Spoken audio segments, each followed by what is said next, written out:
Dub, EC Dub. Man, what an iconic chant that still resonates today, even in matches that don't involve ECW. The match sucks, so just continue ECW. If you fuck up, or in Philadelphia, or Paul Heyman comes out, EC Dub, why not? Yeah, so this, we're back with the Old Man review. RW's Old Man is back. Obviously, this is going to be an ECW match. And it's fucking 1:50 in the morning because, like I said, there's no bad time to do one of these random mass daily match reviews. And then we got a pretty good one here. We're gonna review Christian and Ezekiel Jackson from the last ECW show that they ever had, that's ever been, will ever be again. And this took place on Tuesday, February 16th, 2010. And it's the main event because it is the main event, and it's an Extreme Rules match for the ECW Championship. So the winner of this match will go down as the last ECW champion. Doing the play-by-play is Josh Matthews and Byron Saxton. And after I do the play-by-play, I'm going to do a little synopsis on ECW. I'm going to bring up a few guys who I think defined ECW as a whole. I'm not talking about the new, more modern one. I'm talking about the one that was an ass-kicking, take no names, spare no feelings show way back in the mid-'90s to early 2000s. All right, so we got Christian. He comes down to his theme, and he pulls out a promo. Actually, I'm sorry. He comes down to the ring. And first of all, I love his theme. All right, it just has I don't know what the song is called, but it just sounds really cool. Like when you can go and Google his theme if you want to listen to it. I like how he comes out and he does this little hand over his eye so we can see his peeps. Love that stuff. Christian is so good. He has a shopping cart full of weapons that are sitting in a trash can. So he has kendo sticks, crutches. Hell, the cart itself is a weapon, right? So when he gets to the ring, he grabs a microphone and he gives out a pretty cool promo. I'll talk more about the promo of itself later in the aftermath. But this promo basically says that he's been back for a year. A year ago, and that year ago he was given a chance to come back to ECW to get another chance. So he was handed the ball and he ran with it. He's been ECW champ for almost a year, and he wants to join the lineage of guys like Tommy Dreamer and guys like that. And it was a really cool promo. Maybe I'll play it for you later if I get a chance to, but I don't know if I can do it now. No, I guess I can't. I wish I could. It's a really good promo. When a guy comes out and he's just speaking from the heart, it's the best kind of promo. I'm pretty sure that wasn't scripted. I'm sure there was no bullet points, because what does Christian need with bullet points, right? What does he need with a script? And that's a problem with some of the WWF wrestling nowadays, is that they're just so scripted. Everything is just so analyzed down to the friggin' letter, down to the punctuation mark. And we just don't need that in wrestling anymore. We just need guys to come out and be themselves. Maybe bullet points for sure, but they fill in the blanks with their personality. And that's just basically what wrestling is all about. It helps create stories, helps create characters, helps create great matches and moments. Okay. So now we got Ezekiel. We go to a commercial and we come back to the intros. Ezekiel Jackson is in the ring, and I think William Regal came out with him or came out after him. I'm not sure. Because it doesn't. Because later in the match you'll see Regal's on the outside of the ring, but he's not in the ring with Ezekiel Jackson. Funny thing about Jackson is that when he does his little pose where he leans forward and just flexes his arms and his shoulders, he's so jacked that it looks like he has sandbags on his shoulders. He's a freaking jacked dude. He's a big dude. All right. So at this point, Christian is ready. Ezekiel Jackson is ready. This crowd is definitely ready. So let's get to the match. So they lock up, and Jackson shoves Christian into the corner. Jackson follows up with a couple knees to Christian. Jackson Irish whips Christian into the ropes, and Christian proceeds to duck 2 clotheslines and then baseball slides between Jackson's legs and then slaps Jackson in the face. As a result, Jackson charges Christian. Christian dodges, and Jackson bumps to the floor. Jackson pulls Christian under the ropes to the outside and clubs Christian on the back with a couple of forearms. Jackson throws Christian back into the ring, and then proceeds to throw some weapons in the ring, probably kendo sticks and crutches, stuff like that. Christian hits Jackson with a kendo stick, Christian hits Jackson with a kendo stick, and Jackson bumps to the floor. At this point, Zack Ryder jumps Christian from behind. I don't know the name of the woman he was with. I didn't look it up, so sorry about that, guys. But a woman is out there with Zack Ryder. So Zack Ryder hits Christian with a couple of axe handles to his back. Ryder grabs a trash can, but before he could use it, Christian gets the trash can from Ryder and eventually flapjacks Zack Ryder onto the trash can. And then Christian throws Zack Ryder out of the ring. Then this mystery woman comes into the ring and slaps Christian and starts talking shit. And Christian's like, I can't believe you just slapped me. So he turns around and he's not going to do anything. But at the same time, the ECW GM named Tiffany comes out to the ring and she spears this woman. Again, I'm sorry, I don't know who the woman's name is. Put it in the comments if you want to. And then Tiffany exercises her power as ECW GM and orders Zack Ryder and this woman to exit ringside area.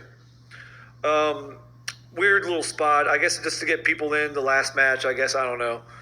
It didn't alter the match at all, so it was kind of a pointless little spot.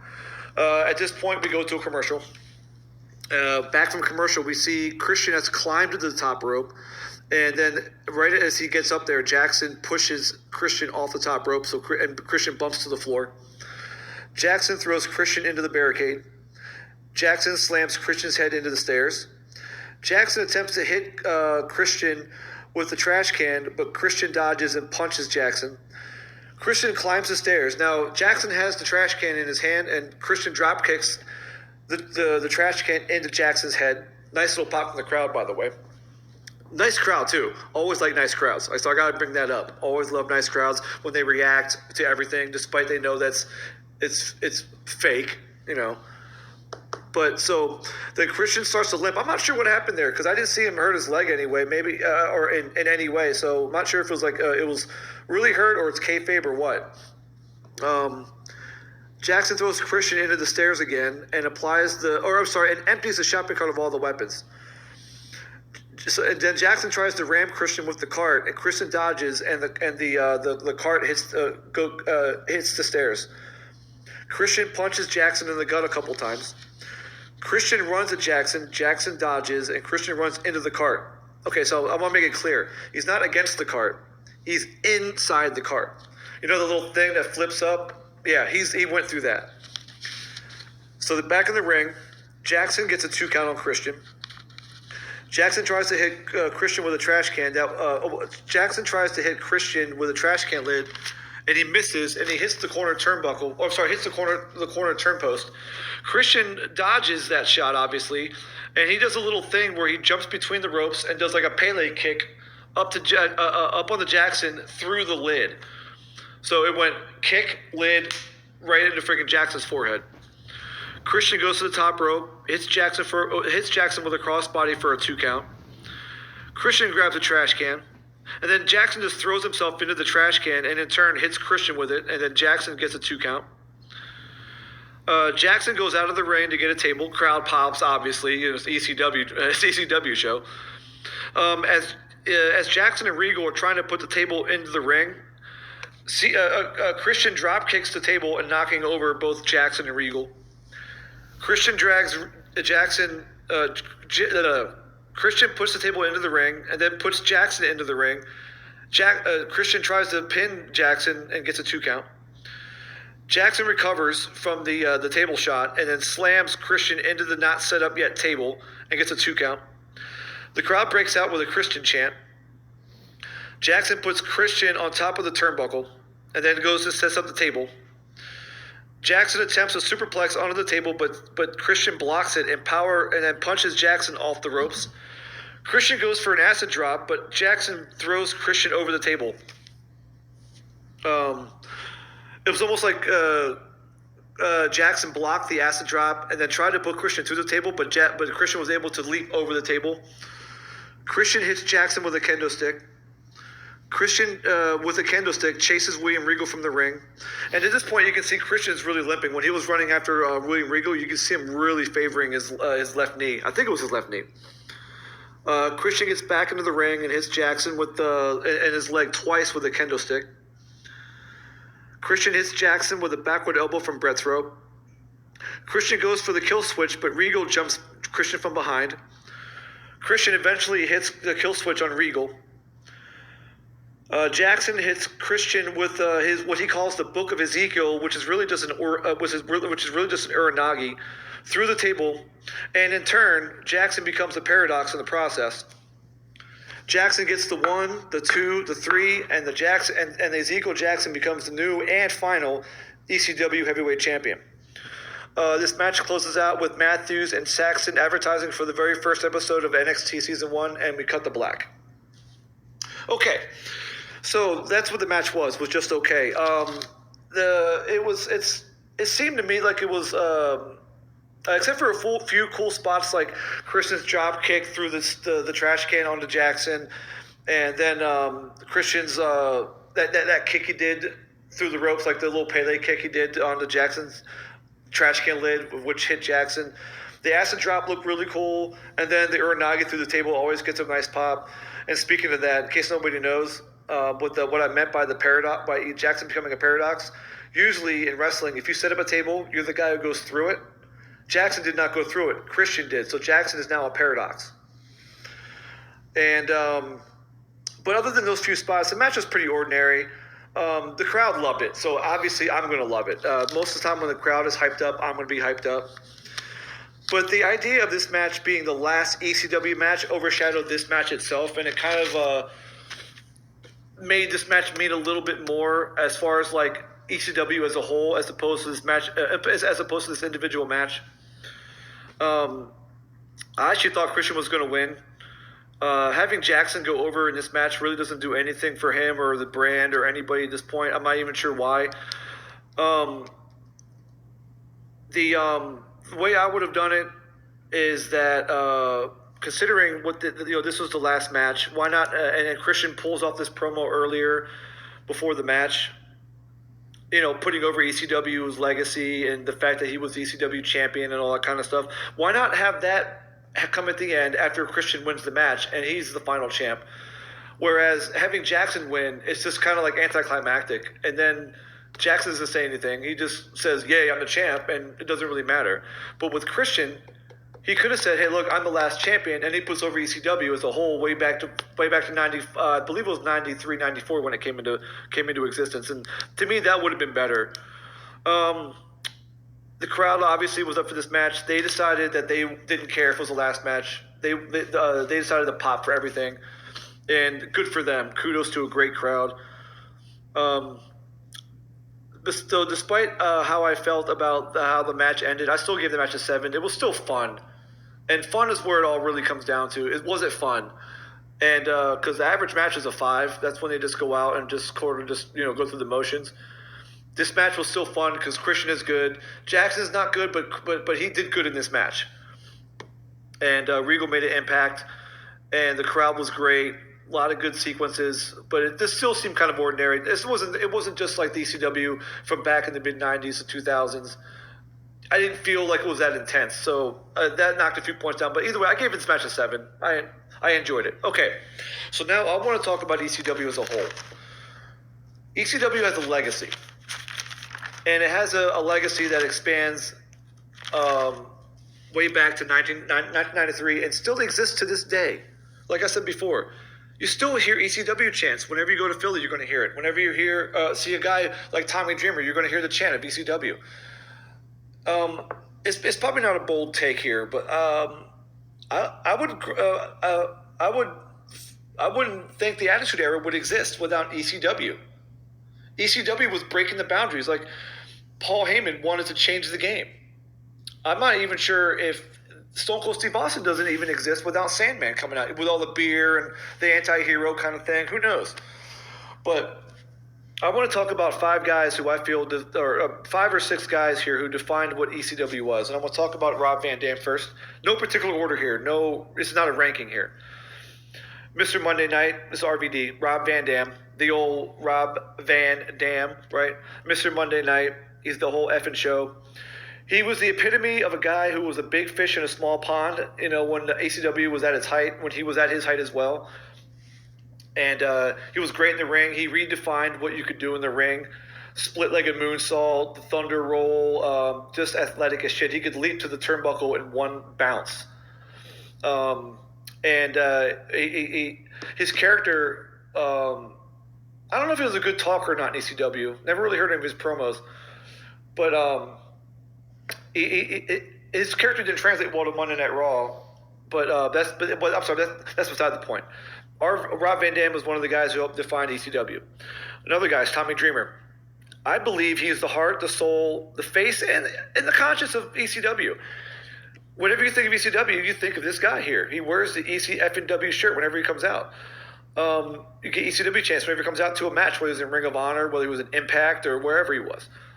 He was there from almost the beginning, and he was there till the bitter end. And his feud with Raven is arguably one of the most intense feuds I've ever heard of. They feuded over Beulah McGillicuddy. They feuded over a kid. They feuded over just who was the better man. So speaking of Raven, another great worker, probably the best worker in ECW history, is working the ring, on the mic.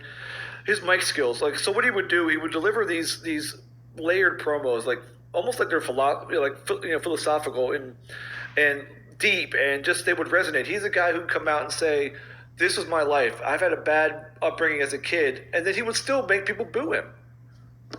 People would boo this guy. He would talk about how bad his life was, and people would boo him anyway. He just had a way of translating his misery into people and getting heat on himself.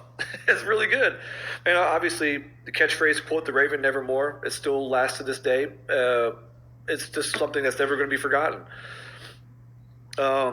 Yeah. So then we got the Sandman. I mean, come on. Come on. His entrance alone. The beer can to the head. The kendo stick to his head. He's already bleeding before he even got down to the ring. He drank before his matches. He probably drank during them. He probably drank after them.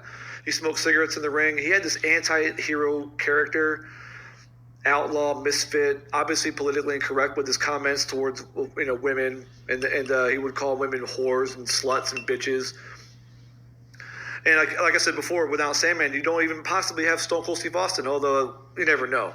I mean, Steve Austin himself is a guy who's smart, but it's possibly when Steve Austin was in ECW and he saw Sandman, he might have taken that idea to WWF. It's hard to tell, but I wouldn't be surprised if that was the case.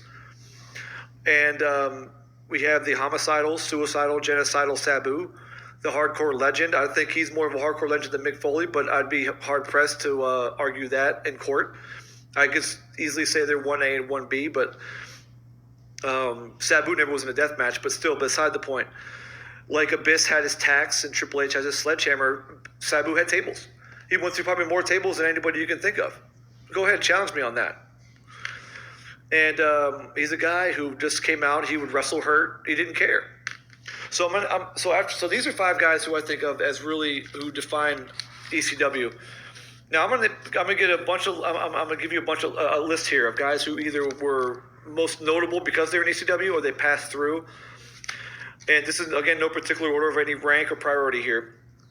So except for Shane Douglas, he was the first ECW champion. So Shane Douglas was first. Cactus Jack, Chris Jericho, Terry Funk, Dudley Boys, Lance Storm, Steve Austin, yes, that one, Stevie Richards, Al Snow, Chris Dandito, Just Incredible, Taz, Spike Dudley, Mike Awesome, Eddie Guerrero, Dean Malenko, Public Enemy, Jerry Lynn, New Jack, Rhino, Mikey Whipwreck, Bam Bam Bigelow, and I'm sure there's others I've forgotten, but that's the point. All right, so here's the last guy who defined ECW, and I'm pretty sure you know who it is, and that's Paul motherfucking Heyman. He's the owner, he's the originator, he's the genius and the visionary behind ECW, no doubt about it. And he did all this promos for his guys he did out of a basement. He made so much out of so little. I mean, they ran shows out of a bingo hall that everyone went to all the time. They would be able to bring in weapons that they could throw in the ring. I mean, I remember one match in ECW where these guys got so over that with chairs and the little weapons and stuff that all the crowd threw all their chairs in the ring. I think it was buried Cactus Jack in them, although I don't remember. Interesting story for Paul Heyman here. I'm not trying to get too long-winded here, but like he was ready to get out of the business in '93 when he left WCW. He was going to go into radio and try to go head-to-head with Howard Stern in the New York area. He signed a deal where he was going to be a disc jockey and go head-to-head with Howard Stern. That was his goal. That was his ambition. But then one day he was talking to Jim Crockett Jr. about the business, and Jim Crockett Jr. would listen to Paul Heyman complain about this, about that. And Jim Crockett Jr. just basically friggin' slapped him in the face, literally, or orally slapped him in the face and said, why don't you stop complaining? Stop being what they called a locker room lawyer at the time. And just hung up on him. Paul and Heyman was like, what? You just friggin' put a promo on me? You punked me out? So then after Paul Heyman discovered that Crockett Jr. was, or had an epiphany and discovered, and figured out that Crockett Jr. was correct, he called him back and says, okay, I'm in. I'll partner with you.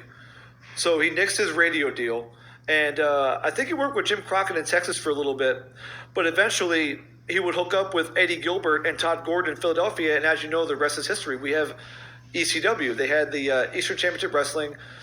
They had the match where Shane Douglas wins the belt and then throws that belt on